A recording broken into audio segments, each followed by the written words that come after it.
Everyone, this is Kohika Chaudhary, your chemistry educator. As you know, हमने अनावस्थी की सीरीज स्टार्ट की हुई है। अब हम उसके नेक्स्ट पार्ट पे हैं। हम 90 क्वेश्चंस हम बेसिक कंसेप्ट्स ऑफ केमिस्ट्री के कर चुके हैं। अब इस वीडियो में हम नेक्स्ट 10 क्वेश्चंस करेंगे, that is 91 to 100। So questions हम आज की वीडियो में सोल्व कर चुके होंगे। आप साथ में अपना पेन एंड नोटबुक लेकर बैठे, साथ साथ सोल्व कीजिए, तभी उसका फायदा होगा। कैलकुलेशन मुझसे पहले करने की कोशिश कीजिए, अप्रोक्सीमेशन लगाना सीखिए। जेईई नीट में आप तभी जाके एक्सेल कर पाएंगे। आप एग्जैक्ट आंसर निकालने बैठेंगे तो बहुत टाइम वेस्ट करेंगे, पूरी कैलकुलेशन करने बैठेंगे। तो शॉर्ट ट्रिक्स कैसे यूज करनी है उसको थोड़ा सा समझने की कोशिश कीजिए। So without wasting any time, let's get started. Our first question is, suppose two elements X and Y combines to form two compounds, XY2 and X2Y3. When देखो X and Y दो एलिमेंट है, वो मिलके XY2 बना रहे हैं and X2Y3। जैसे N और O मिलके NO2 बनाए एंड N2O5 बनाए, दो टाइप का ऑक्साइड। ठीक है, तो इस तरीके से X एंड Y मिलके दो टाइप के कंपाउंड्स बना रहे हैं। When 0.05 mole of XY2 weighs 5 ग्राम, देखो इसके 0.05 मोल का मास क्या है XY2 के,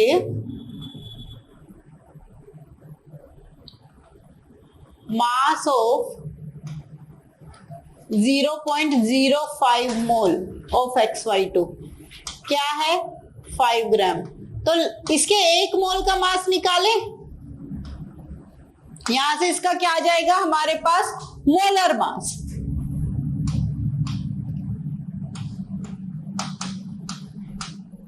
ठीक है, यहां से हमारे पास क्या आ जाएगा इसका molar mass, that is 100 gram. ये किसका मोलर मास आया है XY2 का। Similarly we can calculate 0.05 moles of XY2 weighs 5 gram, while इतने molecules of X2Y3 weighs 85 gram. इसके इतने मोलिक्यूल्स 85 ग्राम वे कर रहे हैं। तो अगर हमें इसका मोलर मास निकालना है, मतलब 1 मोल का मास है, 1 मोल में कितने मोलिक्यूल्स होते हैं, एवोगैड्रो नंबर, तो 3.011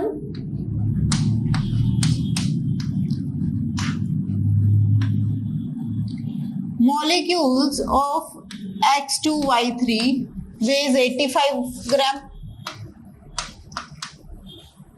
तो 6.022 अच्छा इंटू 10 की पावर 23 भी है, इंटू 10 की पावर 23 मॉलिक्यूल्स विल वे, यानी कि इसका मोलर मास आ जाएगा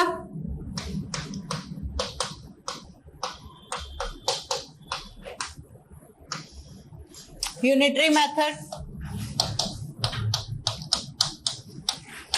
10 की पावर 23 से 10 की पावर 23 कट हो गया, 3.011 का डबल होता है 6.022, तो 82 सा 160, 85 2 सा 170। तो ये मोलर मास आया हमारा X2Y3 का। तो लेट्स से एक एलिमेंट X का मास हम ले लेते हैं, मोलर मास A, और Y का ले लेते हैं B। तो ये 100 ग्राम किसके इक्वल है, ये 100 ग्राम X का है A और Y का है B, तो 2B, 2 Y का 2 होगा 2B, 1 Y का है B, तो 2 Y का 2B will be equal to 100। ठीक है, similarly 2X plus 3Y will be equal to 170। ठीक है, जब आप इसे सॉल्व करेंगे बाय एलिमिनेशन मेथड, देखो 2 इक्वेशन है, 2 अननोन है, सॉरी 2A प्लस 3B। ठीक है, 2A plus 3B, 2 equation 2 unknown.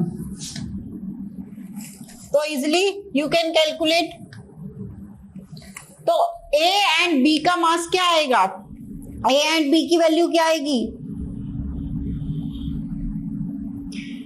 A will come around 40 and B will 30।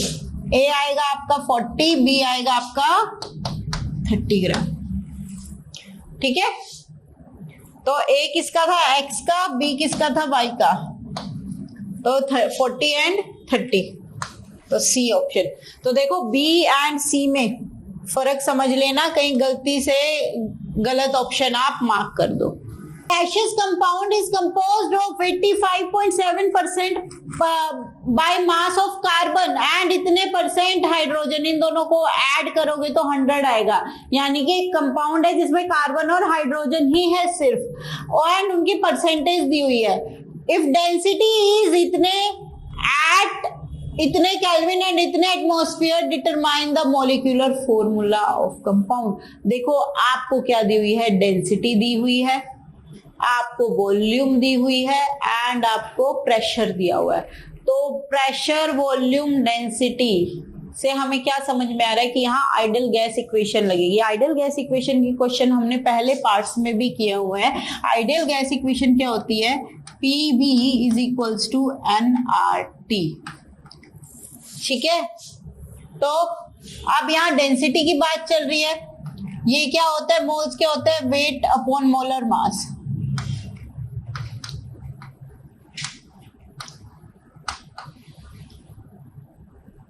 Weight upon volume, ये वॉल्यूम इधर आ जाएगा,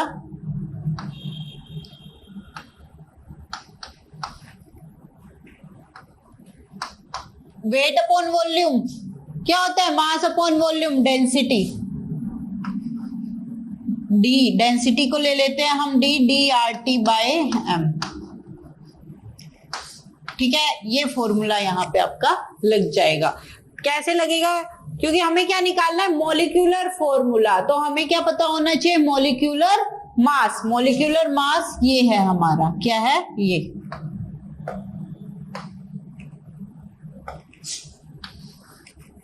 ठीक है। तो यहां से हमारे पास क्या आ जाएगा, मॉलिक्यूलर मास। तो पुट कर दो वैल्यूज। प्रेशर क्या है, M क्या आएगा आपका, DRT बाय P। डेंसिटी 2.28 ग्राम पर लीटर। देखो यूनिट्स देखना कैसे कटेगी, 2.28 ग्राम पर लीटर। R की वैल्यू क्या होती है, 0.0821 लीटर एटमॉस्फेयर पर मोल पर केल्विन। टेम्परेचर कितना है, 300 केल्विन।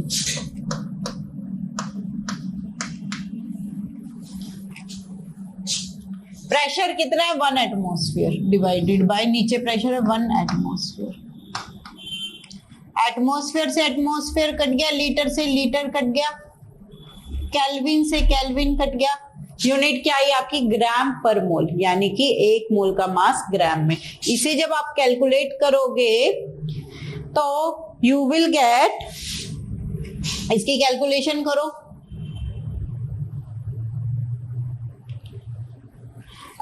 56.15 ग्राम पर मोल।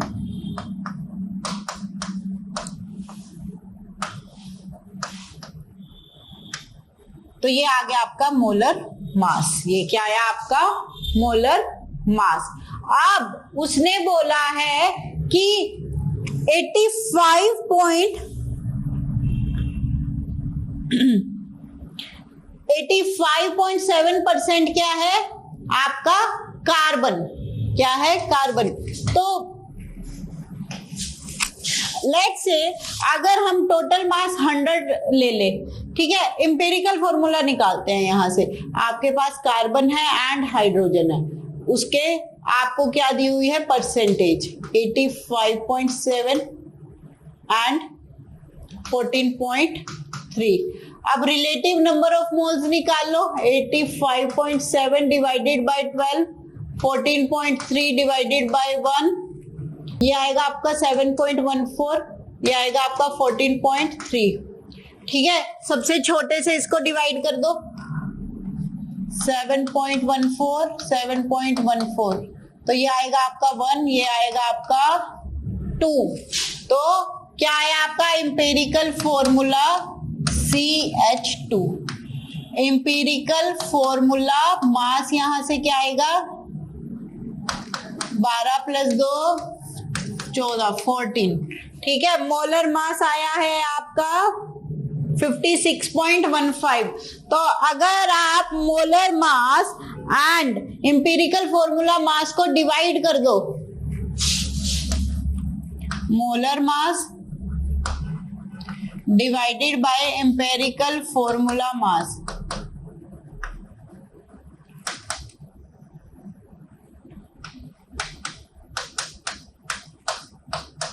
तो you will get the value of N, जिससे हमें मल्टीप्लाई करना, इट विल कम अराउंड 14 4 जा 56 4। तो एम्पिरिकल फॉर्मूला CH2 को आपको किससे मल्टीप्लाई करना होगा? 4 से, यानी कि C4H8। So C option. Okay friends, X and Y combine to give a compound having इतने % of X, the formula of the compound is, X है Y है, उसमें X की परसेंटेज इतनी है तो Y की कितनी होगी? 100 में से 75.8 आप माइनस करेंगे तो यू विल गेट 24.2%। फॉर्मूला पूछा है तो पहले हम क्या निकाल लेते हैं? एम्पिरिकल फॉर्मूला X है, Y है, 75.8% है, 24.2% है, तो रिलेटिव नंबर ऑफ मोल्स निकाल लो। 75.8 divided by molar mass 75, 24.2 divided by Y का मोलर मास 16, ये अप्रोक्सीमेटली 1 आएगा, एंड 8 से कट करो, ये अप्रोक्सीमेटली आएगा 3/2। ठीक है, 2 से मल्टीप्लाई कर दो, होल नंबर बनाने के लिए ये 2 आएगा, ये आएगा आपका 3, तो you will gate X2Y3, X2Y3। तो आपके पास उसका फॉर्मूला आ गया। इससे ज्यादा आगे आप कुछ कर नहीं सकते क्योंकि आपको मोलर मास नहीं, मोलिकुलर मास नहीं पता, एम्पिरिकल फॉर्मूला ही हम निकाल सकते हैं। Phosphorus that weighs 12.4 gram exerts a pressure at 8 atmosphere at इतने litre in a closed vessel at इतने degree Celsius.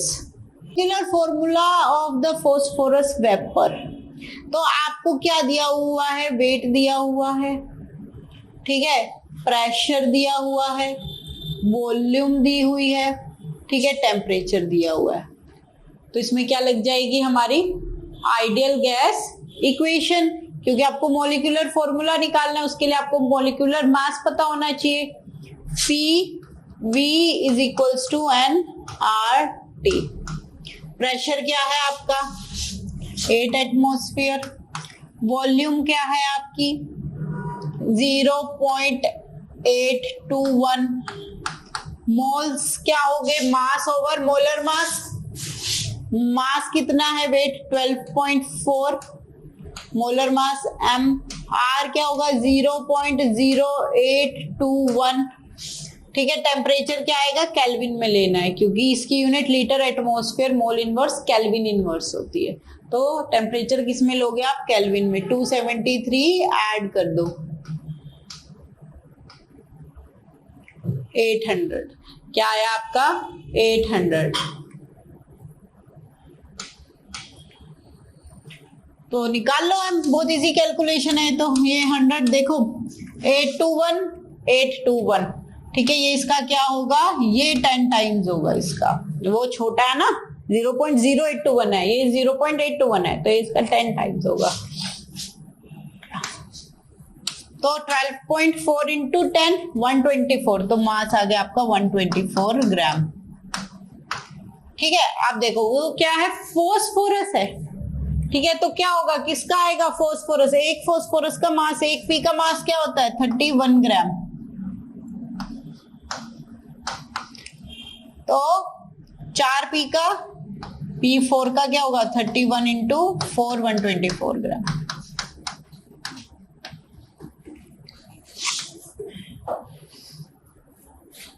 It will be P4। milligram diatomic volatile substance X2 is converted to vapor that displaced इतने ml of air at 1 atmosphere and 300 Kelvin. Atomic weight of element X is nearly 40 milligram है. तो पहले हम diatomic है X2, तो पहले हम इसे ग्राम में चेंज कर दे. 40 इंटू 10 की power -3 gram is converted to vapour that displace. इसको हमने वेपर में कन्वर्ट किया कि उसने कितनी एयर डिस्प्लेस कर दी 4.92. ठीक है, तो यानी कि आपको ये क्या दी हुई है, वॉल्यूम. क्या दी हुई है, वॉल्यूम. इसको लीटर में ले लो. एंड उसके बाद क्या होगा, आपको एटॉमिक वेट मोलर मास निकालना है. तो सेम लगेगा आपका PV is equals to N R T. Pressure 1 atmosphere है, वॉल्यूम 4.92 ml है. इसे हम लीटर में चेंज कर देंगे बाय 1000 करके. ठीक है, क्यों, आर की यूनिट है litre, atmosphere, mole inverse, kelvin inverse, इसलिए हमने ये लीटर में लिया. मोल्स, मास ओवर मोलर मास 40 इंटू 10 की पावर -3 ग्राम. मोलर मास, मास ये मास है, ये मोलर मास एम निकाल लिया हमने क्योंकि वो हमें निकालना है एटॉमिक वेट उसका. आर 0.0821 लीटर एटमॉस्फेयर पर मोल पर केल्विन इंटू टी. टेम्परेचर कितना है, 300 केल्विन.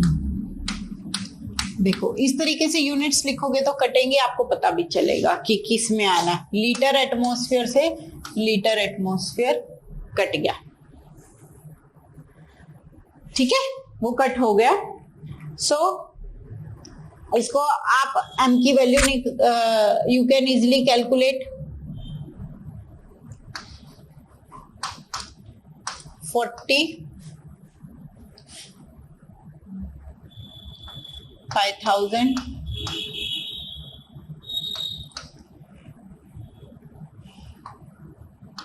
821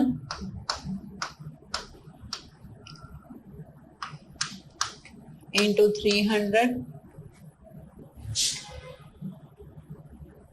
ठीक है, ये मास किस में आएगा आपका, ग्राम पर मोल में. ग्राम पर मोल यानी कि 1 मोल का मास.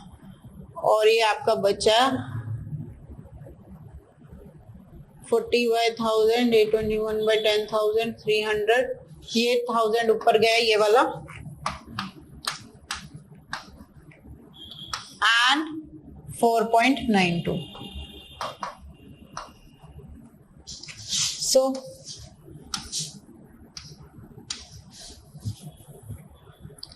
टू को आप क्या ले सकते हैं, अप्रोक्सीमेटली 5.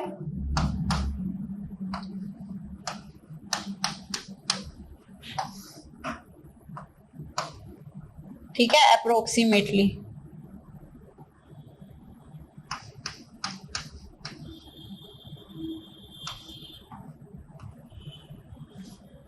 इसको कैलकुलेट करके इट विल कम अराउंड 200. ठीक है, अप्रोक्सीमेटली 800 ले सकते हो. तो ये आपका 100 कट के अराउंड 8 हो जाएगा. 8 8 से 64 इंटू 3 आपका आएगा 192. तो अप्रोक्सीमेटली आपका क्या आ गया, 200. बट ये किसका मास है, डायटोमिक का. उसने क्या पूछा, एलिमेंट एक्स का.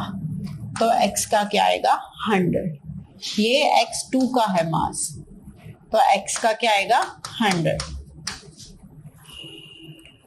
Stoichiometric oxide having general formula MnOx, the value of X in the compound analyze. आपको X की वैल्यू निकालनी है, यानी कि ऑक्सीजन के कितने एटम्स हो गए MnOx में, एंड आपको मैंगनीज की परसेंटेज दे रखी है. तो simple, percentage of manganese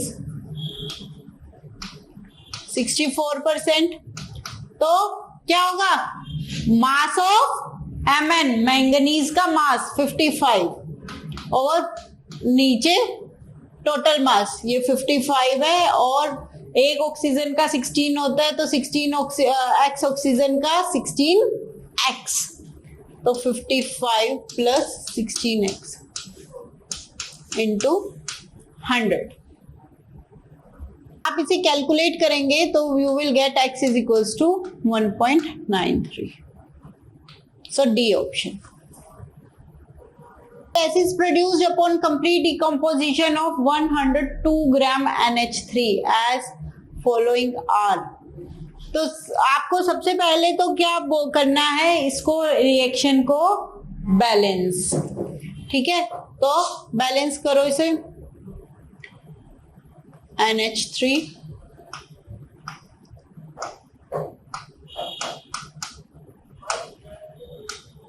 3H2 2 and 2 है, H6 है। तो आपको total moles of gases produced, दोनों के आपको ये मोल्स निकालने हैं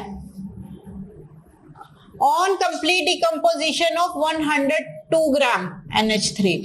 देखो NH3 का आपने लिया 102 ग्राम, इसके नंबर ऑफ मोल्स निकाल लो।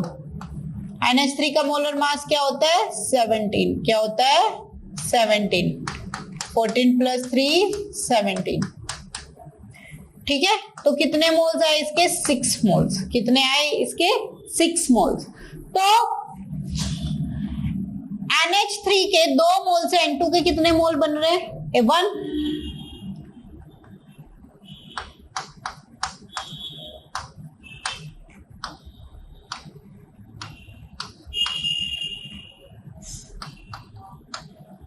Moles of H2। तो इसके 2 मोल से N2 के कितने मोल बन रहे हैं 1, तो इसके 6 मोल से इसके कितने बनेंगे 3। भाई इसके 2 से इसके 1/2 बन रहे हैं, तो 6 से कितने बनेंगे 3। तो एंड इसके 2 मोल से इसके कितने बन रहे हैं 3, इसके 2 मोल से इसके कितने बन रहे हैं 3। तो इसके 6 मोल से, क्योंकि हमें 102 ग्राम दिया हुआ, 102 ग्राम में 6 मोल है, तो इसके 6 मोल से इसके कितने बनेंगे 3 × 6/2 9 मोल, कितने 9 मोल। तो N2 के आए 3 मोल एंड हाइड्रोजन के आए 9 मोल। तो टोटल मोल्स कितने हुए आपके पास 12, कितने मोल्स हुए 12, 9 + 3 12।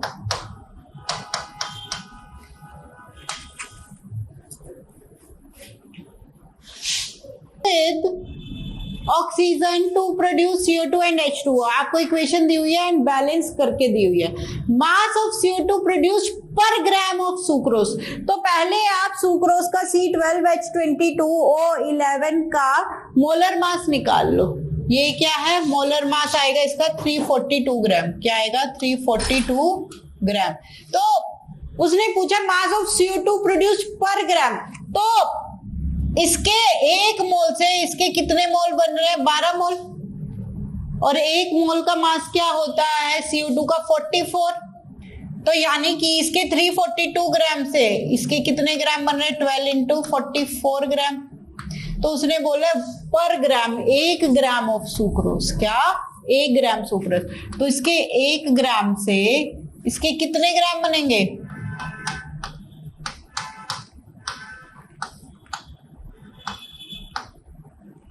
ठीक है around 1.54।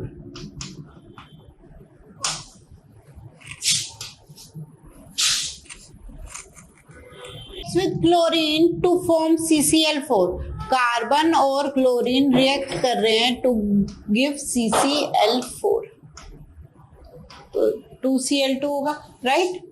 48 gram carbon was reacted with, इसका है 48 ग्राम, it got reacted with 142 gram chlorine. Sum of moles of CCl4 produced and the remaining reactant are, आपको CCl4 के मोल्स निकालने हैं एंड रिएक्टेंट के मोल्स निकालने हैं, ठीक है N N dash N double dash, ठीक है ये निकालना है। तो ये क्वेश्चंस कैसे होते हैं लिमिटिंग रिएजेंट से, ठीक है लिमिटिंग रिएजेंट का कंसेप्ट लगेगा यहाँ। तो पहले आप इसके नंबर ऑफ मोल्स निकाल लो, 48 डिवाइडेड बाय 12 4 मोल्स, Cl2 एक Cl का मास होता है 35.5, तो Cl2 का मास कितना होगा? Cl2 का 35.5 इंटू 2 71,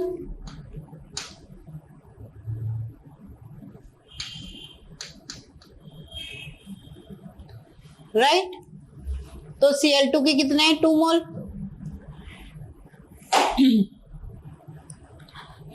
इसका 1 मोल, कार्बन का 1 मोल Cl2 के 2 मोल के साथ रिएक्ट करता है, ठीक है। तो Cl2 के 2 मोल कार्बन के कितने मोल के साथ रिएक्ट करेंगे? 1 मोल के। Cl2 के 2 मोल कार्बन के कितने मोल के साथ रिएक्ट कर रहे हैं? 1 मोल के साथ। पर हमारे पास है कितने? 4 मोल। तो कितने बच गए? 3। कितने बच गए? 3, ठीक है। तो लिमिटिंग रिएजेंट कौन हुआ इसमें? कार्बन तो एक्सेस में प्रेजेंट है ना, तो क्लोरीन के 2 मोल कार्बन के 1 मोल के साथ रिएक्ट कर रहे हैं, और कार्बन के है कितने? 4, तो 3 बच गए। तो कार्बन किस में हुआ? एक्सेस में। तो लिमिटिंग कौन हुआ जो पूरा खत्म हो जाएगा रिएक्शन में? क्लोरीन। तो क्लोरीन आपका क्या हुआ? लिमिटिंग रिएजेंट, ठीक है। ये कंप्लीटली खत्म हो जाएगा। तो इसके कितने मोल बचे?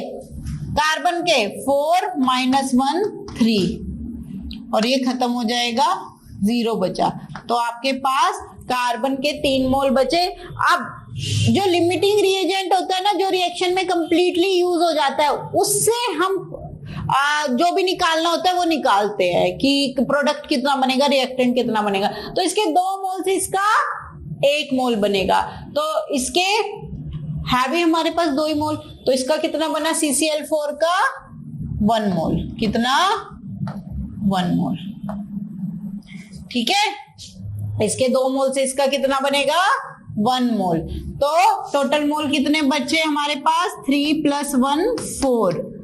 3 मोल कार्बन के, 1 मोल CCl4 का। क्लोरीन आपका कंप्लीटली यूज हो जाएगा रिएक्शन में, तो 4 मोल।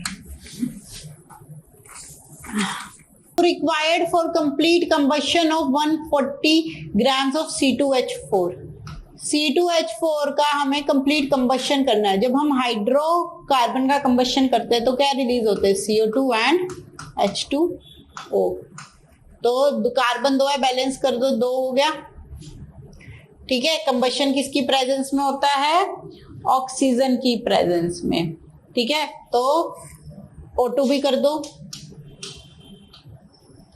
ठीक है। हाइड्रोजन कितने हैं यहाँ पे? 2, यहाँ पे कितने हैं? 4, तो 2 कर दो। Hydrogen balance. ऑक्सीजन कितने बचे? 2 × 2 = 4 एंड +2 6 3, तो बैलेंस हो गई, ठीक है। O2 का कितना मास रिक्वायर्ड होगा for combustion of 140 gram? C2H4 का मोलर मास निकालो, क्या आएगा? 28। क्या? 28। इसका मोलर मास क्या है? 28 ग्राम। तो इसके मोल्स निकाल लो। 5 मोल्स। क्या है? 5 मोल्स, ठीक है। तो इसके minimum mass of O2 required, O2 का मास निकालना है आपको। तो इसका 1 मोल इसके O2 के कितने मोल के साथ रिएक्ट करता है? 3। C2H4 का 1 मोल O2 के कितने मोल के साथ रिएक्ट करता है? 3। तो C2H4 के मोल्स कितने हैं? जब हमने 28 से डिवाइड किया तो 5 मोल है, ठीक है। तो इसके 5 मोल इसके कितने मोल के साथ रिएक्ट करेंगे? 15 मोल्स के साथ। भाई 1 मोल C2H4 रिएक्ट करते 3 मोल O2 के साथ, तो इसके 5 मोल इसके 15 मोल से रिएक्ट करेंगे। तो 15 मोल O2 का मास निकाल लो। 1 O का 16, 2 O का O2, 2 O का 32,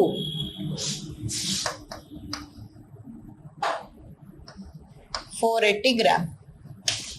सो D option. Part, in next part हम नेक्स्ट 10 क्वेश्चंस करेंगे. So just keep on doing practice करते रहिए, कैलकुलेशन सीखते रहिए, अप्रोक्सीमेशन लगाना सीखते रहिए, ऑप्शंस को देख के एमसीक्यू सोल्व कीजिए. एंड ऑल द बेस्ट बच्चों.